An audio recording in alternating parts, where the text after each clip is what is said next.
SF कक्षा 12 सुक्ति global academy का छात्र आज आप सभी के समक्ष आज के निर्धारित विषय मेरे दैनिक जीवन में आयुर्वेद की उपयोगिता पर अपने विचार प्रस्तुत करने जा रहा हूँ।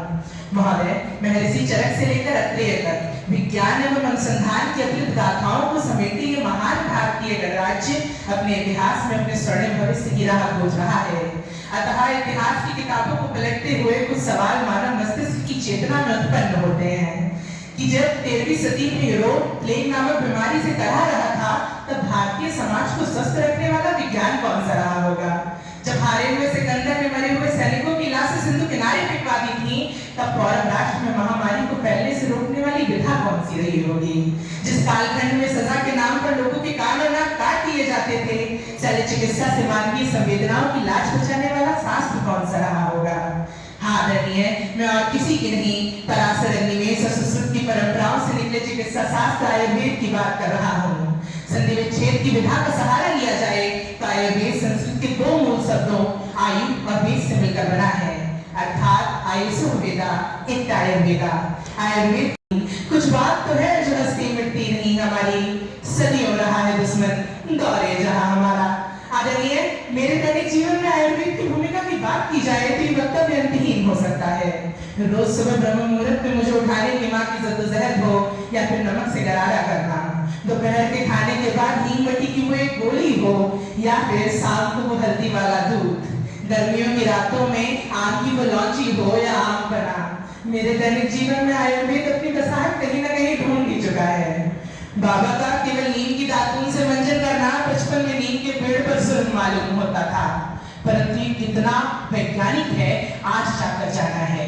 नीम के एंटीबायोटिक गुणों के बारे में जानना हो तो भारत और अमेरिका के डिपार्टमेंट ऑफ एग्रीकल्चर के बीच इसके पेटेंट को लेकर छिड़ी जंग के बारे में पढ़ा जा सकता है। ये एक असफल प्रयास था भारतीय पुरातन चिकित्सा व्यवस्था से उसकी विरासत को चुराने का। बचपन में पेट का दर्द होने पर नानी का जबरदस्ती अजवाइन खिला देना हो या दीदी का हर तीसरे दिन एलोवेरा और बेसन का लेप लगाना, चाचा की शादी में चाचा को हल्दी से रंग दिए जाना हो या बाबा का मधुमेह के लिए गिलोय का रस लेना, दादी का अंडी के पत्तों से घुटनों का दर्द और वासा से खांसी ठीक कर लेना हो या मम्मी का खाने में साबुत गर्म मसाले डालना। नीम की दातून को देखकर मेरे मुंह बनाने पर बाबा का वो वादा कि काय लला कड़वी लगी, महुए की दातून ला के देंगे तुम्हें, या फिर बड़ी ताई का मेहंदी पीसते हुए पंकजदास साहब की वो गजल सुनना कि सुर्खरू होता है इंसान ठोकरे खाने के बाद, रंग लाती है ना पत्थर पे गिर जाने के बाद। आज बिना हल्दी के आलू खाऊंगा कहने पर गृह विज्ञान से पढ़ी मेरी माँ से हल्दी के ऊपर एक लंबा लेक्चर सुनना हो या फिर कोरोना काल में पूरे मोहल्ले का मेरे ही घर के गिलोय के पेड़ पर निर्भर होना। आयुर्वेद मेरे दैनिक जीवन का आधार है। बुद्ध की परंपराओं से निकला योग मेरे जीवन के तमाम विकारों का नाश करता है। कान छिपाकर उसमें नीम की लकड़ी डाल लेने से इंफेक्शन नहीं होता। आदरणीय, महल से दूर बरगद के तले मावान के खातिर, महल से दूर बरगद के तले मावान के खातिर थके हारे हुए गौतम को बैठा छोड़ आए हैं। अभी तक बच्चियों को नीम के तिनके बुलाते हैं, अभी तक बच्चियों को नीम के तिनके बुलाते हैं, उन्हें कुदरत ने जो बक्सा था तोहफा छोड़ाए हैं।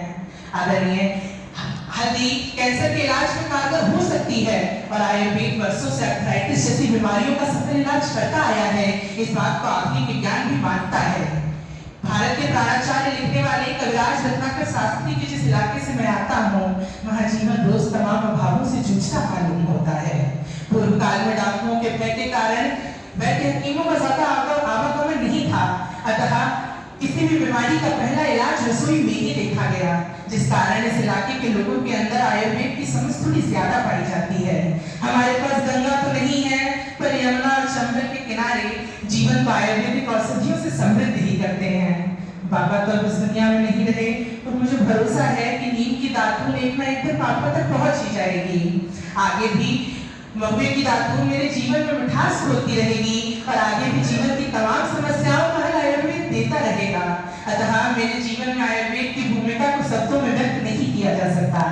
आदरणीय, अंत में मैं इस विधा के बारे में इतना ही कहना चाहूंगा कि जब अपना काफिला आजमू यहीं से निकलेगा, जब अपना काफिला आजमू यहीं से निकलेगा, तब आसमान का सूरज जमीन से निकलेगा और मेरी जमीन मुझे एड़ियां रगड़ने दे, मुझे निकलेगा, चश्मा यहीं से निकलेगा। धन्यवाद, जय हिंद, जय भारत।